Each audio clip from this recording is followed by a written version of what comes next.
নমস্কার বন্ধুরা, welcome to আরকে sports. তো গাইস, এই ভিডিওতে যে বিষয়টা নিয়ে আজকে আলোচনা করার রয়েছে, জামশেদপুর এফসি বনাম ব্যাঙ্গালোর এফসি ম্যাচটা হলো 2-1 গোলে জামশেদপুর এফসি দল তাদের ঘরের মাঠে ব্যাঙ্গালোর এফসি দলের মতো একটা ভালো দলকে হারিয়ে দিল।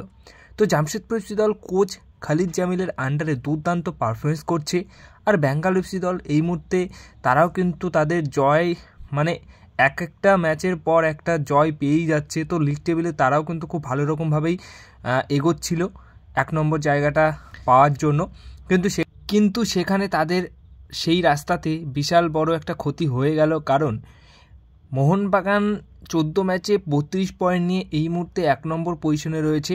2 নম্বরে রয়েছে ব্যাঙ্গালোর এফসি দল, যারা 13টা ম্যাচে 27 পয়েন্ট নিয়ে ছিল। কিন্তু জামশেদপুর এফসি দলের এগেনস্টে তাদের 14 নম্বর ম্যাচ তারা আজকে খেলেছে, সেখানে 14 ম্যাচে 27 পয়েন্ট হয়ে গেল তাদের, এবং 2 নম্বরে রয়ে গেল ব্যাঙ্গালোর এফসি দল। তো এই যে তাদের একটা সুযোগ ছিল যে 27 থেকে 30 পয়েন্ট হওয়া, মোহনবাগানের কাছ থেকে মাত্র 2 পয়েন্টের ব্যবধানে তারা পিছিয়ে থাকতো। তো সেটা কিন্তু করার যে সুযোগটা সেটা একদমই আর হলো না, তাদের সেই সুযোগটা কিন্তু পুরোপুরি নষ্ট হলো, যেটা জামশেদপুর এফসি দল ব্যাঙ্গালোর এফসি দলকে হারিয়ে কিন্তু মোহনবাগান দলের অনেকটা সুবিধা করে দিল, অনেকটা ভালো জায়গায় থাকতে দিল মোহনবাগান দলকে। আর এমনিতেই 5 পয়েন্টের ব্যবধানে কিন্তু এখন ব্যাঙ্গালোর এফসি দল থেকে এগিয়ে রয়েছে মোহনবাগান দল। তো অবশ্যই আমরা মনে প্রাণে চাইছিলাম, মোহনবাগান দলের সমর্থকরা চাইছিল যে ব্যাঙ্গালোর এফসি দল পয়েন্ট ড্রপ করুক, কোনো রকম পয়েন্ট যাতে না পায়। তো জামশেদপুর এফসি দল পুরো 3টে পয়েন্ট পেয়েছে, যেখানে ব্যাঙ্গালোর এফসি দল যদি 3টে পয়েন্ট পেত তাহলে 14 ম্যাচে 30 পয়েন্ট হয়ে যেত। তো সেটা তো পায়নি, তো এটা মোহনবাগান দলের জন্য সুবিধা হলো, এবং মোহনবাগান দলের সমর্থকরা যেটা চাইছিল সেটাই হয়েছে। তো এটা কিন্তু খুব ভালো একটা দিক মোহনবাগান দলের। এবার যদি ম্যাচটা নিয়ে কথা বলি, তো জামশেদপুর এফসি দল মোটামুটি এই ম্যাচে শুরুতেই পিছিয়ে পড়ে। 19 মিনিটের মাথায় অ্যালবাতো নওগরে তিনি গোল করেন ব্যাঙ্গালোর এফসি দলের হয়ে।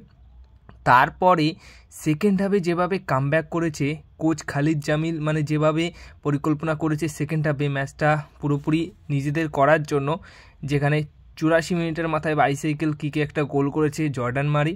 তারপর ডিফেন্ডার উভেশ কিন্তু করেছে 90 মিনিটের মাথায় উইনিং গোলটা।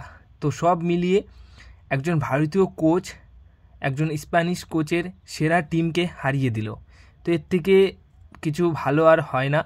তো কোচ খালিদ জামিলকে সাধুবাদ তো জানাতেই হয়, যথেষ্ট ভালো একজন কোচ। তিনি বুঝিয়ে দিলেন যে তিনি একমাত্র ভারতীয় কোচ যে একাই লড়ছে মোটামুটি 9 থেকে 10টা বিদেশি কোচের এগেনস্টে।